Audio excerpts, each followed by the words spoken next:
Praise the lord. దేవునికి స్తోత్రం. దేవుని యొక్క వాక్యం విందాము. పరిశుద్ధ గ్రంథముల నుంచి దేవుని యొక్క వాక్యాన్ని చదువుకుందాం. యోబు గ్రంథము 33వ అధ్యాయము 26వ వచనాన్ని చదువుకుందాం.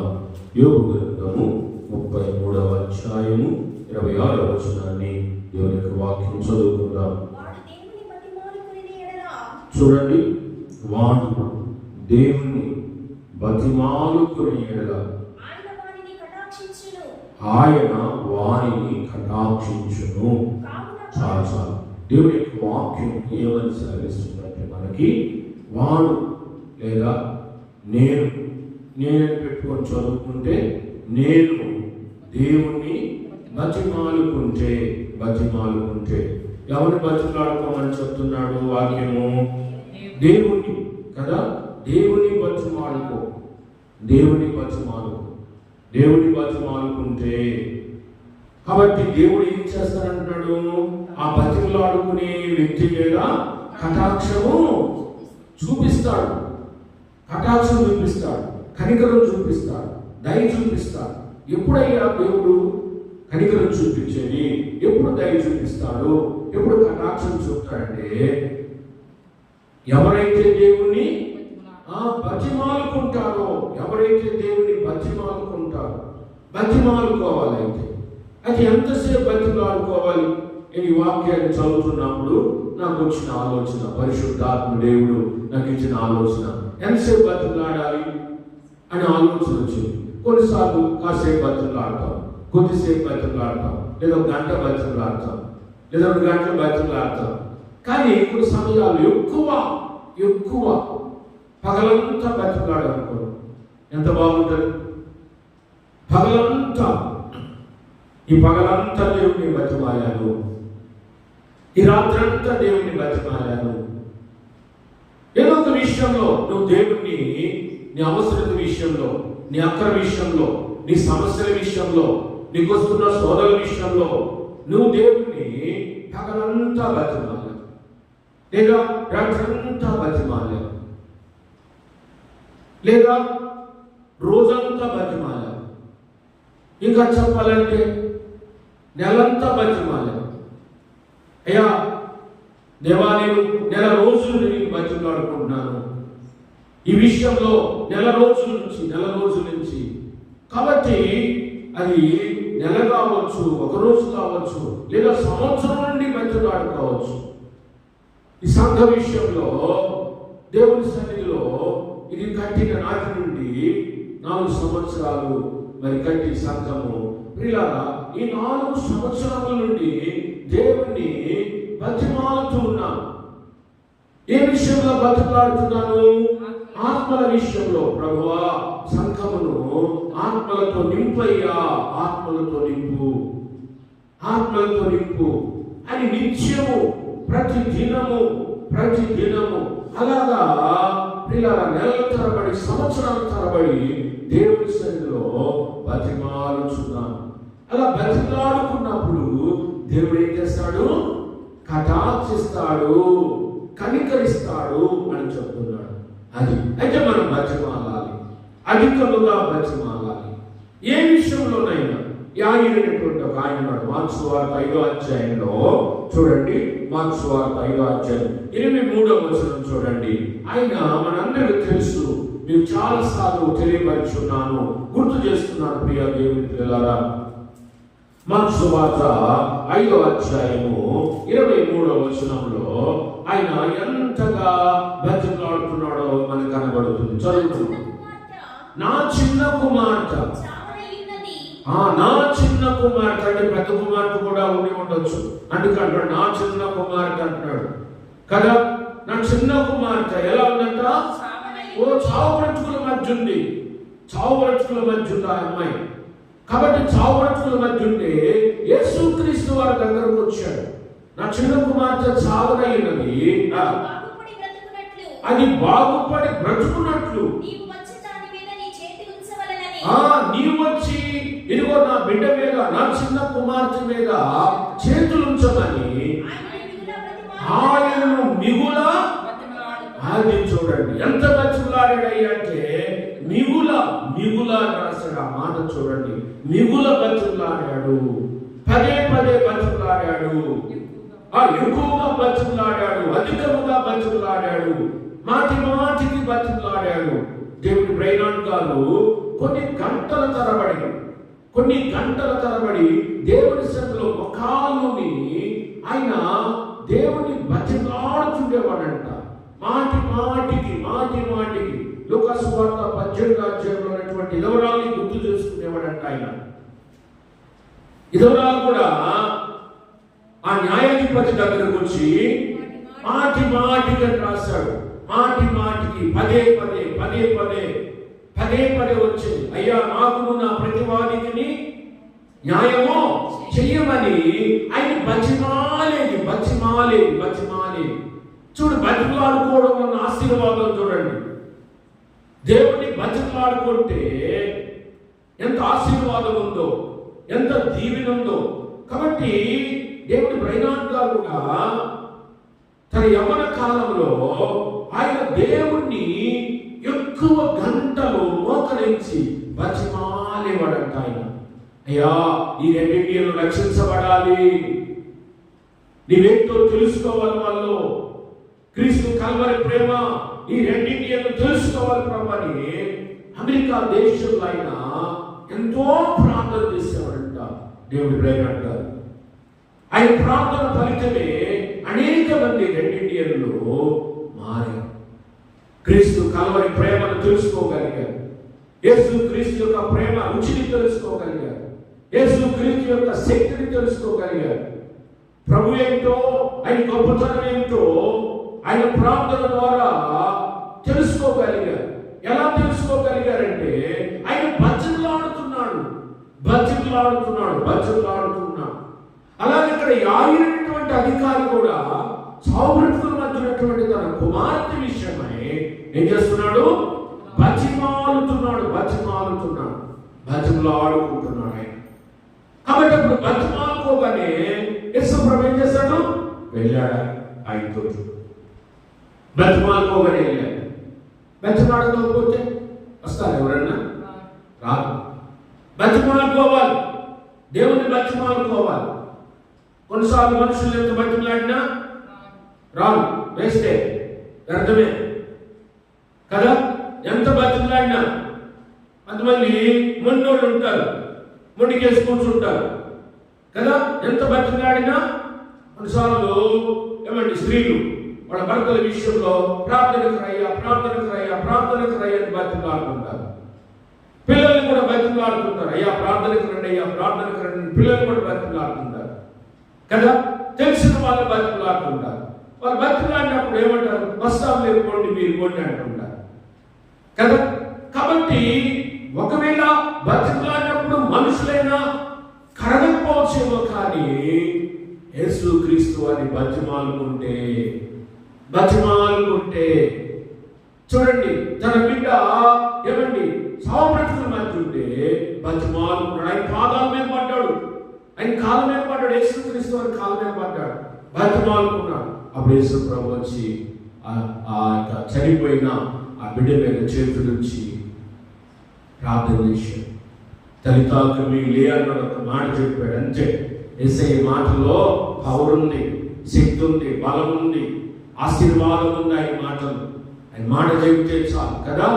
కాబట్టి ఆ చనిపోయిన బిడ్డ దగ్గరకు వచ్చి చిన్నదానా లే అన్నాడు అంతే. చనిపోయిన బిడ్డ బ్రతికి, తెలుసా దేనివల్ల ఈ కార్యం జరిగింది? బతిమలాడుకోవడం కదా. అందుకే యోగ గ్రంథంలో మాట చెప్తున్నాడు, నేను దేవుని బతిమాలుకుంటే దివారాత్రులు బతిమలాడుకోవాలి. అది ఏ విషయమైనా సరే. ఈ విషయంలో బతిమాలుకున్నాడు. అబ్రహాం గారు ఉన్నారు, లోతు విషయమై తన కుమారుడైనటువంటి లోతు విషయమై బతిమాలుకున్నాడు. అంటాడు, అయ్యా సొదొమ గొమొర్రా పట్టణంలో నివాసం చేసేటప్పుడు లోతు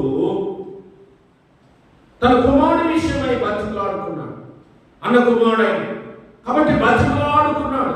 తన సోదరుడు కుమారుడి విషయమై బతిమలాడుకున్నాడు. అయ్యా ఇదిగో అంటాడు, భక్తిహీనులతో పాటు నీతిమంతులను నాశనము చేస్తావా అని ఇలా అడుగుతూ వచ్చాడు. అంటాడు, అయ్యా ఇదిగో ఒకవేళ పట్టణంలో 50 మంది నీతిమంతులున్నా ఆ పట్టణాన్ని కాపాడుతాను. అట్లా బతులాడుకుంటా మళ్ళీ దేవుడు కోపం తెప్పకుండా కొన్నిసార్లు మనం బతులాడుకుంటే ఇసుకు చెందేమంటాం, రే వచ్చారా అంత లేవు. కొన్నిసార్లు బతులాడుకొని ఇసుకు పడుతుంది మనకి కదా. కానీ అబ్రహాం ఇక్కడ ఇసుకు చెందలేదు. మళ్ళీ యేసు ప్రభువు కూడా దేవునికి కూడా తండ్రి దేవునికి ఇసుకు పుట్టించకుండా అడిగే విధానంలో ఎంత బతులాడుకుంటున్నాడు. అయ్యా నువ్వు కోప్పడినంటే ఇంకొకసారి అడుగుతా. ఒకవేళ అక్కడ ఇదిగో 40 మంది ఉన్నారు అనుకో, అప్పుడు ఏం చేస్తావు? అప్పుడు 40 మంది ఉన్న పట్టణాన్ని కాపాడుతానంటాడు. అట్లా బతులాడుకుంటూ వస్తాడు. మళ్ళీ ఎక్కువ ఇసుకిస్తానేమో అన్నట్టు, అయ్యా దుమ్మును ధూళును నేను ఎదుగో నువ్వు కోపడద్దు, ఎదుగో తెగించి మాట్లాడుతున్నాను కాబట్టి నువ్వేమనుకోవద్దయ్యా. ఒకవేళ 10 మంది ఉంటే చివరికట్లా బతులాడుకుంటూ వస్తాడు. ఆయన ఇక్కడ 10 మంది ఉన్నా ఎవరి విషయమై బతులాడుకుంటున్నాడు? లోతు విషయమై బతులాడుతున్నాడు. నా బిడ్డ కుటుంబాన్ని కాపాడయ్యా అక్కడ. ఎందుకంటే ఆ పట్టణము మరి దేవుడు అగ్ని గంధకములతో కాల్చమైపోతున్నాడు అన్నమాట. ఆ పట్టణాన్ని గ్రహించబోతున్నాడు. అందుకే ఒక నీతిమంతుడు నశించిపోవటము అబ్రహాంకే కాదు, దేవుడికి కూడా ఇష్టం లేదు.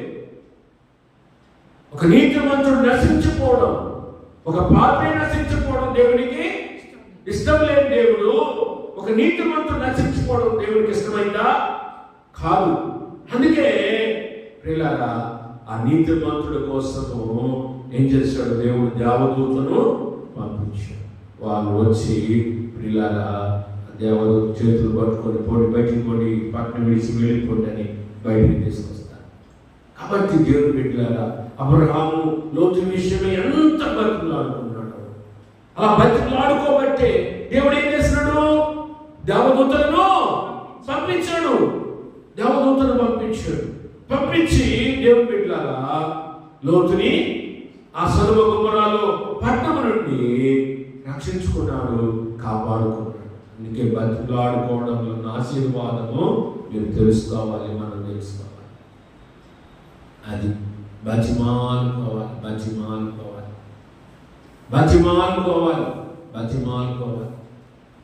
సమయంలో మోషే భక్తుడు కూడా మహానుభావుడు కూడా బతిమాలుకున్నాడు. నిర్గమాకాండంలో చదువునానా? నిర్గమాకాండంలో ఎట్లా బతిమాలుకున్నాడు? 32వ అధ్యాయము నిర్గమాకాండం 32వ వచనం. నిర్గమాకాండము 32వ అధ్యాయము 32వ వచనంలో మోషే ఏ రీతిగా బతిమాలుతున్నాడు చూడండి. 32వ వచనంలో, అయ్యో నీవు వారి పాపం అంటే ఇశ్రాయేలు ప్రజల పాపమును ఒకవేళ పరిహరించితివా లేని ఎడల నీవు రాసిన నీ గ్రంథములో నుండి నా పేరు తుడిచివేయమని బతిమాలుకుంటున్నాడు మోషే. ఏ విషయంలో బతిమాలుకుంటున్నాడు? అయ్యా వాళ్ళ పాపములను పరిహరించు, వాళ్ళ పాపములను తుడిసివేయి, వాళ్ళ పాపములను కడిగివేయి, వాళ్ళ పాపములను తీసేయనైనా. చూడు ఏ విషయమై ఆయన దేవుని బతులాడుతున్నాడు? ఇశ్రాయేలు ప్రజలు పాపం చేస్తే ఆ పాపమును తీసివేయమంటున్నాడు, తొలగించమంటున్నాడు. ఎందుకంటే పాపము ప్రజలకు మేలు చెయ్యదు. పాపము ప్రజలకు మేలు పాపము ఆ మధ్య లక్షణం తీసేస్తే ఏమంటారు చెప్పండి? పాపము. మధ్య లక్షణం తీసేస్తే పాము ముద్దు పెట్టుకుంటుందా? చెప్పండి. పాము మేలు చేసిందా? కాటేసింది. పాము మేలు చేయదు. అర్థమవుతుందా? కాబట్టి అట్లానే పాపం ఎట్లా మేలు చేయదు, పాపం కూడా మేలు చేయదు. పాపము ఏమండి కుటుంబాన్ని, మనిషిని, దేశాన్ని, రాష్ట్రాన్ని నాశనం చేస్తుంది పాపం. కాబట్టి అందుకే అక్కడ సొదొమ పట్టణ ప్రజలు ఎందుకు అగ్ని గంధకముల చేత ఆ పట్టణం కాల్చివేయబడిందంటే వాడు చేసిన పాపమును బట్టే. పాపం ఎప్పుడు మేలు చేయదు. అందుకే ఇక్కడ ఇశ్రాయేలు ప్రజలు పాపము చేస్తే ఆ పాపము నుంచి విడుదల దయచేయమని మోసే దానికి ఇష్టపడి, నిజంగా ఎంత మంచి పని చేస్తున్నాడు మోసే, ఎంత గొప్ప పని చేస్తున్నాడు. మనం అడిగితే లోక సంబంధమైన ఇవన్నీ అడుగుతూ ఉంటాం. ఇవన్నీ అడుగుతుంటాం. ఏంటి? అయ్యా ఎందుకు నా బలహీనత తీసేయి, నా రోగాన్ని తీసేయి, నా ఆర్థిక పరిస్థితులు చక్కబెట్టు కదా. భౌతిక సంబంధమైన వ్యక్తులు అడుగుతాం. కానీ మోసే ఇక్కడ భౌతిక సంబంధమైనది కాదు, కానీ గొప్ప విషయాన్ని అడుగుతున్నాడు, మంచి విషయాన్ని అడుగుతున్నాడు. అయ్యో ఇశ్రాయేలు ప్రజల పాపమును తుడిసివేయి నాయన. ఇంకా అంటాడు, ఒకవేళ తుడిసివేయకపోతే నా పేరన్నా జీవ గ్రంథముల నుండి ఎంత భారం ఉంది ఆయనకి. ఇశ్రాయేలు ప్రజల మీద ఎంత ప్రేమ ఉంది, ఎంత భారం ఉంది ఆయనకి. చూడు ఎంతగా దేవుని బతిమలాడుకుంటున్నాడు. కాబట్టి వాళ్ళ పక్షాన మనం కూడా అదే, ఈ దేశ పక్షాన, మన భారతదేశం పక్షాన అండి. ఈ భారతదేశంలో ఎన్నో రాష్ట్రాలు ఉన్నాయి.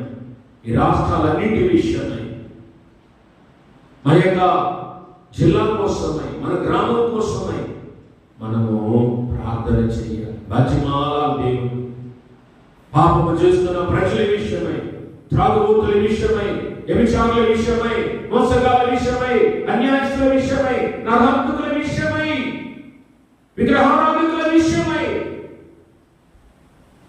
మనము దేవుణ్ణి ఏం చేయాలా? బతిమాల. నేను చేస్తున్న పని అది. నిద్ర లేచిన మొదలుకొని మళ్ళా నిద్రపోయినాక దేవుని బతిమాలుకుంటున్నా, ప్రభా ఇదిగో మా పట్టణాన్ని రక్షించు, మా పట్టణాన్ని కాపాడు. ప్రజలు పాపంలో జీవిస్తున్నారు కాబట్టి ఈ ప్రజలు ఈ పాపం నుంచి విడుదల పొందాలి, విమోచించబడాలి.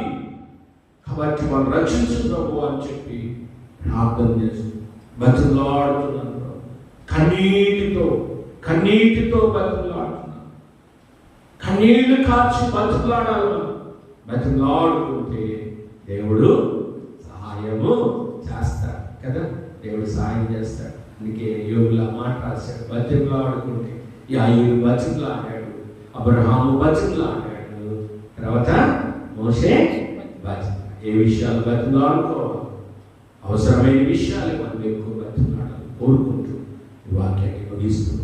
దేవుడి కొన్ని వాక్యాన్ని దీవించి ఆశీర్వదించుకున్నాను. అందరికీ వందనాలు.